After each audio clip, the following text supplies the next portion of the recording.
First question देखते हैं। First question है the speed of a boat in still water is 7 kilometre per hour. It can go 7.5 kilometre upstream and return downstream to original point in 7/5 hours. What is the speed of the stream in kilometre per hour. ठीक है, तो हमें इस question में ये बोला है कि जो बोट की स्पीड है हमें दे रखी है 7 किलोमीटर पर आवर दे रखी है, और जो ये बोट है अपस्ट्रीम में जो डिस्टेंस कवर करती है वो 4.5 किलोमीटर का है, और वापस भी सेम डिस्टेंस, वापस आने में भी सेम डिस्टेंस कवर करेगी। तो उसे जो टोटल टाइम लगता है 7/5 आवर्स लगते हैं। तो हमें बताने की स्ट्रीम की जो स्पीड है वो क्या होगी। ठीक है, तो स्ट्रीम की स्पीड को हमने क्या ले लिया, x किलोमीटर पर आवर ले लिया। ठीक है, तो हमारे पास जो अपस्ट्रीम है, अपस्ट्रीम में जो स्पीड होगी वो हो जाएगी 7 - x, और डाउन स्ट्रीम में जो स्पीड हो जाएगी वो जाएगी 7 + x kilometre per our. Kilometre per our, ये भी किलोमीटर पर आवर। ठीक है, ये होगी हमारे पास स्पीड होगी। ठीक है, अब हमारे पास जो डिस्टेंस है, डिस्टेंस तो हमारे पास सेम ही दे रखा है अपस्ट्रीम के लिए भी और डाउन स्ट्रीम के लिए, 4.5 किलोमीटर। ठीक है, तो जो टाइम है, टाइम का जो फॉर्मूला होता है वो होता है डिस्टेंस अपॉन में स्पीड, यही होता है। ठीक है, अब दो केस बनते हैं, एक अपस्ट्रीम का बनता है, एक डाउन स्ट्रीम का बनता है। ठीक है, तो पहले देखते हैं अपस्ट्रीम में। अपस्ट्रीम के केस में जो टाइम लगेगा वो होगा, डिस्टेंस हमारा 4.5 है और स्पीड कितनी है 7 - x है, और डाउन स्ट्रीम की केस में जो टाइम लगेगा वो है 4.5 अपॉन में 7 + x। ठीक है, और जो टोटल टाइम लगता है उन्हें 7/5 आवर लगते हैं। तो इन दोनों को हम क्या करेंगे, ऐड कर देंगे। तो 4.5 upon 7 - x plus 4.5 upon 7 + x equal to 7/5 हो गया।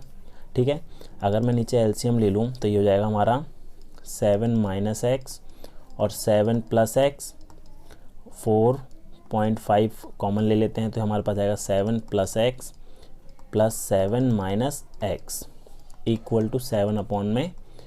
तो x से x कैंसिल हो गया, तो हमारे पास क्या बचा 4.5 × 7 + 7 14 हो गया, अपॉन में ये हो जाएगा 49 - x² इक्वल टू 7/5। तो ये हो जाएगा कैंसिल करके 2 आ गया। ठीक है, तो इसको थोड़ा और सॉल्व करेंगे तो हमारे पास आ जाएगा 49 - x² equal to 45। So x² हमारा आ गया 4, तो x कितना आ जाएगा 2 किलोमीटर पर आवर। तो ये जो स्ट्रीम की स्पीड है वो हो गई 2 किलोमीटर पर आवर। तो इस क्वेश्चन को हम इस तरीके से सॉल्व करेंगे। अगला क्वेश्चन देखते हैं, क्वेश्चन नंबर सेकंड क्वेश्चन देखते हैं। अब सेकंड क्वेश्चन के लिए आपको एक प्रॉपर्टी याद होनी चाहिए। प्रॉपर्टी हमारे पास ये है कि a³ + b³ + c³ -3 abc equal to, हम इसको इस तरीके से लिख सकते हैं a + b + c और a² + b² + c² -ab -bc -ca। ठीक है, इसको इस तरीके से लिख सकते हैं। अब यहाँ पर जो है हमारे पास ऊपर तो 78 का क्यूब दे रखा है, यहाँ 56 का क्यूब, यहाँ पर 12 का क्यूब। ठीक है, तो इसको मैं इस तरीके से लिख सकता हूँ 78 का क्यूब प्लस माइनस में अंदर ले सकता हूँ 56 का क्यूब प्लस -12 का क्यूब। अब यहाँ देखिए हमारे पास प्रॉपर्टी में यहाँ माइनस का 3abc है। ठीक है, तो यहाँ पर भी ये 3abc ही दे रखा है क्योंकि जो 78 है यहाँ पर। ठीक है, यहाँ पर 56 भी है बट यहाँ 36 है। 36 कब आएगा, जब हम 3 को मल्टीप्लाई करेंगे 12 से, 3 को मल्टीप्लाई करेंगे 12 से। ठीक है, तो यहाँ पर हम लिख देंगे इसे -3 × 78 × 56 × 12। ऊपर वाली टर्म को हम इस तरीके से लिख सकते हैं, और नीचे तो हमें ये दे रखा है। अब नीचे जो दे रखा है उसमें से अगर मैं डेसिमल हटाऊं तो हमारा डिनोमिनेटर में, सबके डिनोमिनेटर में 100 आ जाएगा, यहाँ भी 100 आ जाएगा, यहाँ भी। ठीक है, सबके नीचे 100 आ जाएगा, तो हमारे पास बचेगा 78 का स्क्वायर प्लस 56 का स्क्वायर प्लस 112 का स्क्वायर प्लस 78 × 56 -56 इंटू 12 और प्लस 12 इंटू 78, और इसके डिनोमिनेटर में, सबके डिनोमिनेटर में आ जाएगा हमारा 100, ठीक है। तो ये 100 क्या हो जाएगा, ये ऊपर मल्टीप्लाई हो जाएगा, तो हमारे पास ऊपर बचेगा 100 इंटू अब यहाँ पर सेम इस जगह अगर मैं प्रॉपर्टी अप्लाई कर दूँ तो यहाँ पर मैं लगा सकता हूँ ये वाली प्रॉपर्टी। तो यहाँ पर a की जगह मैंने ले लिया 78, तो यहाँ लिख लेते हैं a हमारा हो गया 78, b हो गया -56 और c हो गया -12, ठीक है। a b c हमारे पास ही आ गया, तो हमारे पास ही हो जाएगा a प्लस बी प्लस सी, और यहाँ जाएगा a square b square c square -ab -bc -ca। तो ये प्रॉपर्टी अगर आप अप्लाई करेंगे तो नीचे टर्म हमारे पास बिल्कुल सेम यही है, a square plus b square plus c square -ab -bc -ca, ठीक है। तो ये पूरा कैंसिल हो जाएगा आपका, तो आपके पास बचेगा 100 into a plus B plus C. तो a हमारा है 78, b हमारा कितना है -56 और c हमारा है -12, ठीक है। तो ये हो जाएगा 100 इंटू 10 इक्वल टू 1000, तो इसका आंसर 1000 हो जाएगा। अगला क्वेश्चन देखते हैं, नेक्स्ट क्वेश्चन देखते हैं। नेक्स्ट क्वेश्चन है, अ train without stoppage travel eight an average speed of 80 km/h and with stoppage it travels eight 68 km/h, ठीक है। तो how many minutes does the train stop on average per hour. तो इस question में बोला है कि एक ट्रेन है जो विदाउट स्टॉपेज जो है उसकी एवरेज स्पीड है 80 km/h और विद स्टॉपेज जो उसकी स्पीड है वो 68 km/h है। तो हमें बताना है कि how many minute does the train stop on average per hour. तो वो जो ट्रेन है कितने मिनट स्टॉप होगी on an average per hour में, ठीक है। तो हमारे पास दो स्पीड दे रखी है, विदाउट स्टॉपेज दे रखी है और विद स्टॉपेज दे रखी है, ठीक है। तो जो टाइम होगा रेस्ट का तो उसको हम डायरेक्टली निकाल सकते हैं, time of rest per hour. तो इसके लिए डायरेक्ट फॉर्मूला होता है जो हमारे पास विदाउट स्टॉपेज का जो स्पीड दे रखा है 80 माइनस और जो स्टॉपेज का दे 68 अपॉन में 80, ठीक है, और इंटू 60। तो ये हो जाएगा हमारा कितना 12 अपॉन में 80 इंटू 60, कैंसिल आउट किया 2 3 और ये आ गया हमारा 3 3 × 9 मिनट्स। तो इसका करेक्ट आंसर हो गया ऑप्शन नंबर 4। अगला क्वेश्चन देखते हैं। अगले क्वेश्चन में बोला है कि the sum of dimensions of a cuboid are 23 centimetre and its diagonal is 3√21 centimetre, what is the total surface area of cuboid, ठीक है। तो हमें क्यूबॉइड की सारी डायमेंशन का जो सम है वो 23 दे रखा है।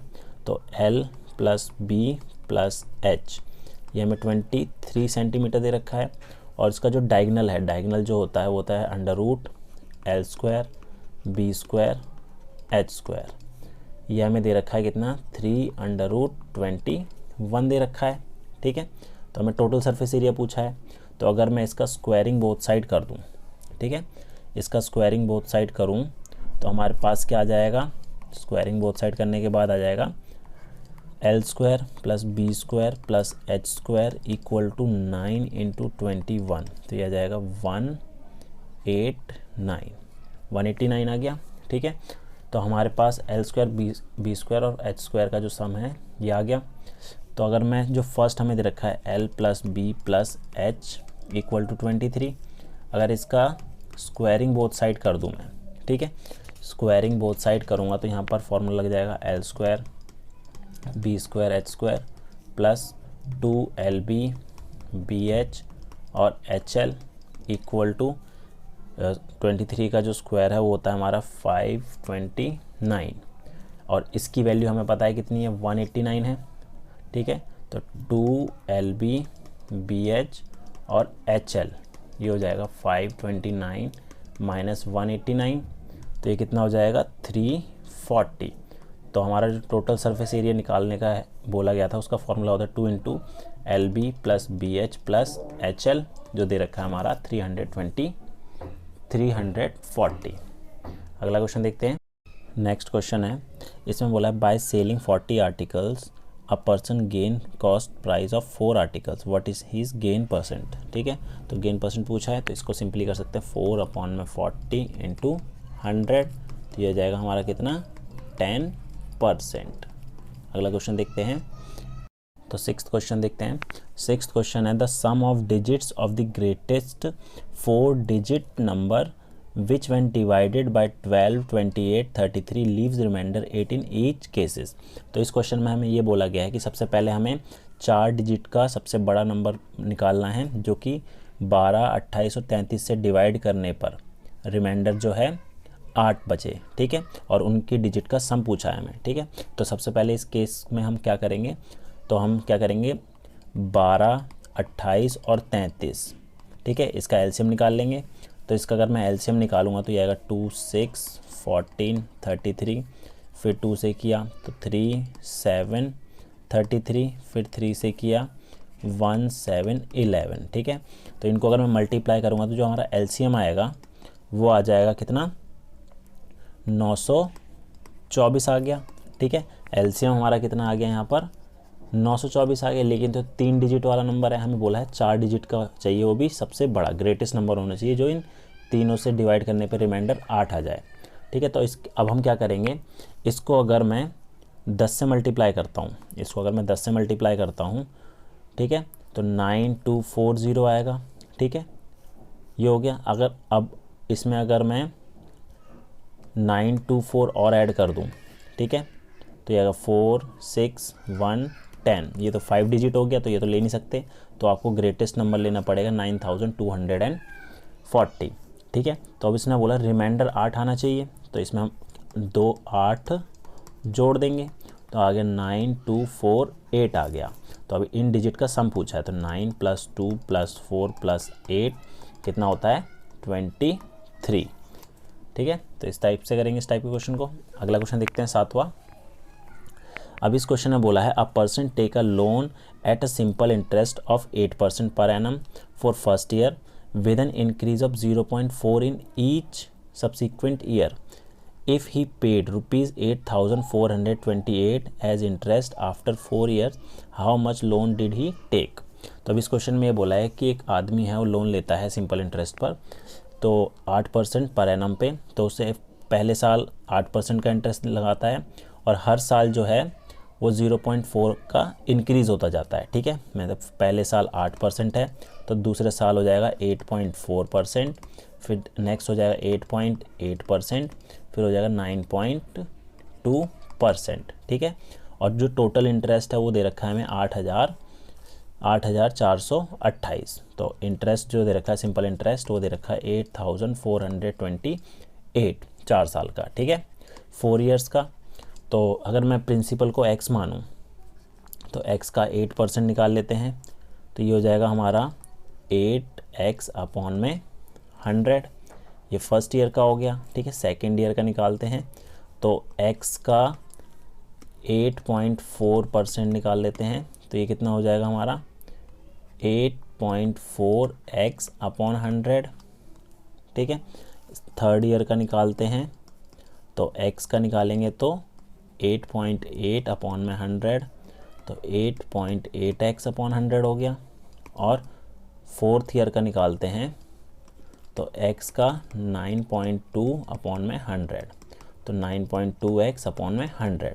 तो ये हमारा इंटरेस्ट हो गया फर्स्ट ईयर का, ये सेकंड ईयर का, ये थर्ड ईयर का और ये फोर्थ ईयर का। इनका सम हमें दे रखा है। चारों साल का इंटरेस्ट जो है 8,428, तो इसके इक्वल रख लेते हैं। तो अगर मैं इसको लिखूँ 8x/100 plus 8.4x/100 plus 8.8x/100 और प्लस 9.2x/100 इक्वल टू दे रखा है 8428। ठीक है, तो इन सबको ऐड करूँगा मैं, तो ऐड करने पे कितना आ जाएगा हमारे पास, ऐड करने पे आ जाएगा ये 34.4x/100 इक्वल टू 8428। ठीक है, तो x हमारा आ जाएगा 8428 इंटू 100/34.4। इसको कैंसिल आउट करेंगे, पॉइंट हटा देंगे तो ये आ जाएगा, और इसको डिवाइड कर देंगे तो हमारे पास कितना आ जाएगा ये 24.5। और मल्टीप्लाई करेंगे तो आएगा 24500। तो ये आ गया हमारा इसका प्रिंसिपल, मतलब कि उसने इतना लोन लिया था। अगला क्वेश्चन देखते हैं, नेक्स्ट क्वेश्चन देखते हैं, क्वेश्चन नंबर 8वां। क्वेश्चन नंबर 8 में बोला है a trader marks his goods 40% above cost price, he sell 50% of he stock at mark price, 20% stock at 20% discount and remaining at 25% discount on mark price, what is his overall gain percentage. ठीक है, तो इस question में ये बोला है कि एक ट्रेडर है, वो अपने सामान पे 40% प्राइस बढ़ा कर दिखाता है। ठीक है, और उसमें से आगे बोला है कि वो जो 50% स्टॉक है उसका सामान है उसको मार्क प्राइस पे ही बेचता है, 20% को 20% डिस्काउंट पे बेचता है, और जो बचा हुआ है उसको 25% डिस्काउंट पे बेचता है। ठीक है, और पूछा गया है कि इसमें ओवरऑल उसे कितना प्रॉफिट होगा। ठीक है, तो ये माना कि हमने उसके पास कॉस्ट प्राइस जो है वो 100 ले लिया। ठीक है, तो मार्क प्राइस जो होगा वो हो जाएगा 140। ठीक है, अब मार्क प्राइस का 50% अगर मैं निकालूं, 50% हमारा 70 हो जाएगा। तो अगर मार्क प्राइस 70 है तो बेचता भी कितने में है, सेलिंग प्राइस भी उसका 70 ही रहेगा। ठीक है, अब आगे बोला है 20% स्टॉक को 20% डिस्काउंट पे बेचता है। ठीक है, तो 140 का अगर मैं 20% निकालूं तो ये हो जाएगा हमारा कितना, 28। ठीक है, अगर मार्क प्राइस 28 है, ठीक है, तो इसको बेचता कितने पे है, इसका सेलिंग प्राइस हो जाएगा 20% डिस्काउंट पे बोला है। ठीक है, तो 28 का अगर मैं 20% निकालूं, 28 का 20% निकाल लेते हैं तो ये हो जाएगा हमारा 0 से 0 कैंसिल, 5.6। ठीक है, तो ये हो जाएगा 28 माइनस 5.6, तो सेलिंग प्राइस कितना हो गया इसका, ये हो जाएगा 22.4 हो गया। ठीक है, इसी तरीके से अब जो बचा हुआ कितना है, 70 मार्क प्राइस था। ठीक है, 50% पहले ही बेच दिया, उसका 20% इतना हो गया, तो 30% कितना होगा, वो बचा हमारे पास है, इसका होगा 42। ठीक है, अगर मार्क प्राइस 42 है तो उसको बेचता है कितने पे, 25% डिस्काउंट पे। ठीक है, तो 25% निकालेंगे इसका, 25% निकालते हैं किसका, 42 का, तो ये कितना आ जाएगा 1/4, इसे करा 10.5, तो सेलिंग प्राइस कितना हो जाएगा, 42 में से 10.5 माइनस कर दिया तो ये कितना हो गया, 31.5, ये सेलिंग प्राइस हो गया। अब टोटल इसका जो सेल हो रहा है वो कितना हो रहा है, पहले इसने 70 का बेचा था। ठीक है, प्लस फिर 22.4 का बेचा, प्लस 31.5 का बेचा, तीनों को अगर मैं ऐड कर देता हूँ तो हमारे पास आएगा 123.9। ठीक है, तो ये हमारे पास सेल आया। अब उसकी कॉस्ट प्राइस अगर 100 थी और बेच उससे रहा है 123.9 में, तो प्रॉफिट कितना हो रहा है, प्रॉफिट हो रहा है उसे 23.9% का। ठीक है, दोनों का डिफरेंस जो आएगा वो आंसर हो जाएगा। अगला क्वेश्चन देखते हैं, क्वेश्चन नंबर 9।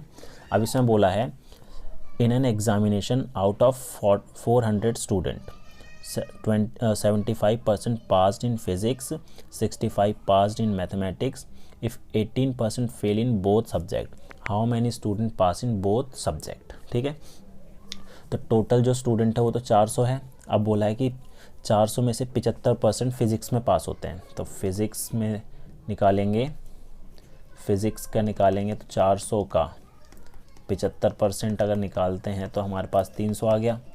ठीक है, मैथ्स का निकालेंगे 400 का 65% निकाल दिया तो ये कितना हो जाएगा हमारे पास, 260 हो गया। ठीक है, अब इसने बोला 18% स्टूडेंट है वो दोनों में ही फेल है, तो फेल वाले स्टूडेंट निकालेंगे 400 का 18%, तो ये आ जाएगा हमारे पास कितना, 72। ठीक है, 72 स्टूडेंट वो है जो फिज़िक्स में भी फेल है और मैथ्स में भी फेल है। ठीक है, दोनों में ही फेल है, तो ये बच्चे तो काउंट नहीं होंगे। हमें पूछा क्या है, how many student pass in both subject, दोनों सब्जेक्ट में कितने बच्चे पास है। अब हमारे पास टोटल बच्चे थे 400। ठीक है, अब 400 में से 72 ऐसे बच्चे हैं जो दोनों में ही फेल है। ठीक है, तो हमारे पास कितने बचे, हमारे पास बचे ये बच्चा कितने, 328 स्टूडेंट। ठीक है, टोटल 328 स्टूडेंट है। अब क्वेश्चन में हमारे पास फिज़िक्स के दे रखे हैं 300 और मैथ्स के दे रखे हैं 260। तो हमें निकालना कितना है, दोनों में जो पास हुए तो क्या करेंगे 300 और 260 को ऐड करके सब्ट्रैक्ट करेंगे 328। तो हमारे पास कितना 560 में से माइनस करा 328 तो कितना आ जाएगा हमारे पास, ये आ जाएगा 232। तो आंसर हो जाएगा ऑप्शन नंबर पहला। क्वेश्चन नंबर 10 देखते हैं। क्वेश्चन नंबर 10 है the difference between compound interest and simple interest on 4800 for 2 years is 30 rupees 72 पैसा। What is the rate of interest per annum. अब इस क्वेश्चन में हमें कंपाउंड इंटरेस्ट और सिंपल इंटरेस्ट का 2 साल का डिफरेंस दे रखा है और प्रिंसिपल भी दे रखा है 4800। हमें रेट ऑफ इंटरेस्ट फाइंड करना है, ठीक है। तो इस टाइप के क्वेश्चन के लिए आपके पास जो ट्रिक है वो ये होती है r² equal to D difference जो हमें दे रखा है इंटू 100 का स्क्वायर अपॉन में प्रिंसिपल, ठीक है। तो हमारे पास डिफरेंस दे रखा है 30.72 इंटू 100 हो गया, अपॉन में प्रिंसिपल कितना है हमारे पास, प्रिंसिपल है 4800, ठीक है। तो 00 कैंसिल, और इसको अगर मैं लिखूँ मल्टीप्लाई करके तो आएगा 3072 अपॉन में 48, ठीक है। इसको अगर हम कैंसिल करेंगे तो हमारे पास 64 आ जाएगा। अब r² हमारा आ रहा है 64, तो r कितना हो जाएगा 8%, ठीक है। तो ये थे हमारे स्टार्टिंग के 10 क्वेश्चन। अब नेक्स्ट वीडियो में हम अगले 11 से लेके 20 तक के क्वेश्चन को सॉल्व करेंगे। तो उम्मीद है आपको हमारे वीडियो पसंद आया होगा। Thank you.